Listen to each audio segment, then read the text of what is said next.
Inaasahang mas mapapabilis na ang pagpapalabas ng buffer rice stock ng NFA. Ito matapos aprubahan ni Pangulong Ferdinand R. Marcos Jr. bilang priority bill ang gagawing pagbabago sa rice tariffication law. Ang sentro ng balita mula kay Vel Custodio. Inaprubahan na ni Pangulong Ferdinand R. Marcos Jr. bilang priority bill ang gagawing pagbabago sa rice tariffication law. Meron lang kulang na provisions ang RTL, no, na at next week magkikita kami ni Speaker Martin Romualdez at pagpaplanuhan namin at kung paano nga ma-speed up itong batas na to at the President also approved na maging priority bill ito as of yesterday. Ito ay para mabilis nang mai-release ang buffer rice stock ng National Food Authority. Kaugnay nito, 415,000 metric tons na ang NFA rice stocks para sa benteng bigas meron na program. Kaya naman tuloy-tuloy din ang pagpapalawak sa nasabing programa. Kanina binuksan na ang kadiwa na Pangulokyo sa Alabang Central Market kung saan pinilahan ng mga nasa vulnerable sectors ang 20 pesos kada kilo na NFA rice. Puspusan na rin ang pagpaplano ng Department of Agriculture at Department of Labor and Employment para maisama na ang minimum wage earners sa pupwedeng bumili na 20 pesos na bigas. Sa June 30 ng target date para sa pilot testing sa 120,000 minimum wage earners sa bansa. Tinatrabaho na ng mga ahensya ang guidelines para rito.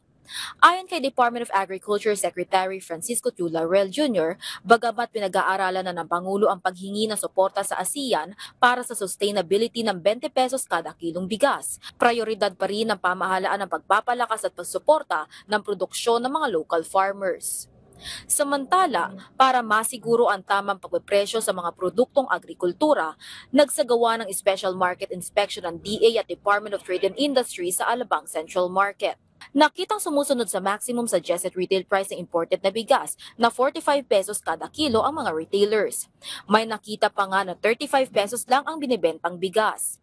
Stable rin ang presyo ng manok habang mababa ang presyo ng gulay. DTI really works with side by side with DA and we really implement kung anong mautos nila sa amin. No? If they tell us to monitor and enforce the prices ng bigas, ng baboy, ng other mga gulay, yun ang ginagawa namin. We do that on a daily basis for basic necessities and prime commodities. So nadagdag na rin sa amin yung pag-monitor and pag-enforce ng prices ng bigas and also mga baboy, manok. Pero nakakitaan ng DA at DTI ng mataas sa presyo ang baboy. Bilang solusyon, pinababawasan na ni Pangulong Ferdinand R. Marcos Jr. ang mga middleman na posibleng nagsasamantala sa presyuhan ng karneng baboy. FTI buying direct from the farms mismo at ang FTI na rin magpapakatay, as FTI na rin magdi-deliver sa mga retailers. Tapos bibigyan din yung retailers ng margins nila para may kita pa rin yung retailer. So we're trying to cut out the middleman. Yan naman ang isang utos ni Pangulo na bawasan, hindi naman totally mawawala ang middleman, no? Pero ang utos ni Pangulo ay bawasan ang middleman. Gawa ng paraan para mas makamura ang taong bayan. Ibabalik din ng MSRP para may pamantayan ang mga consumers. Sa katapusan ng July o first week ng August ang implementasyon nito. Bukod dito, isinasagawa na ng Food and Drug Administration ang testing para sa commercial use ng bakuna kontra African Swine Fever.